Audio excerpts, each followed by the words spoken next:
પણ એ મહારાજ એ બાપુ જે સમાધિવાળા રહે એમને આખા ગામનું હિત વાંચ્યું છે કે મારા ગામને સુખ શાંતિ અને સમૃદ્ધિ આપજે. એવું સંતો તો પરોપકારી હોય, એમના માટે કોઈ માગતા નહીં, એ તો પરમાર્થ માટે સંત સપૂતને તુમડા તણનો એક સ્વભાવ તારા પણ બોલ્યો નહીં જેનો તાર્યા ઉપર ભાવ. એવા આ ગામમાં ગુરુ મહારાજ જો બેઠા હશે ને એમનું ભજન પાક્યું. આજ 1600 વર્ષે આ ગામ ખરેખર જાગૃત બન્યું છે. એટલે ખૂબ ખૂબ આ ગામને ધન્યવાદ છે, આશીર્વાદ છે. અને એમ સંતો વતીને હું પણ કહું છું કે આવનારા ટાઈમમાં આ ગામમાં ક્રાંતિ થશે. હવે જે ગામના મંદિરો સારા હોય, જે ગામના દેવસ્થાનો સારા હોય, જે ગામની પ્રજા આવી જાગૃત અને સંતોને ભાળીને હોમ હોમ હોમ કરતી હોય તો એ ગામને કોઈ સંસ્કાર આલવાની જરૂર રહેતી નથી. ગામમાં પેશીને મને ખબર પડી જાય.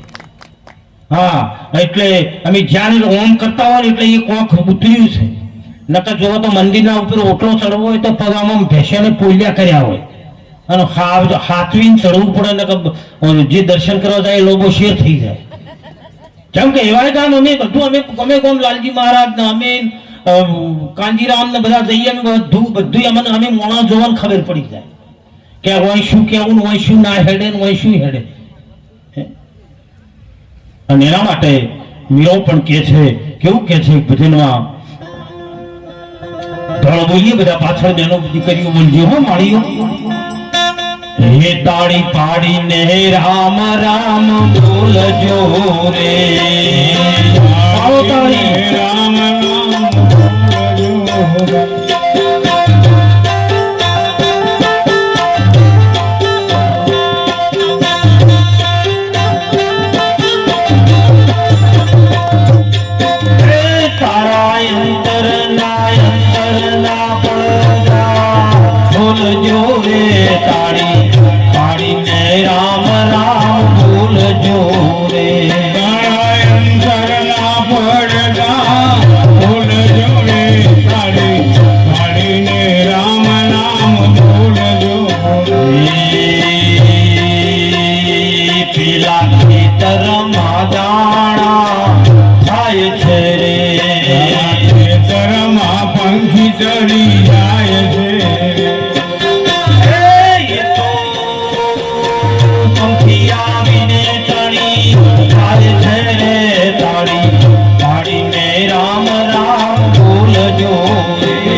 ગાયો તો આવી ના આવ્યા ઘેર જાઉં ગમતું નથી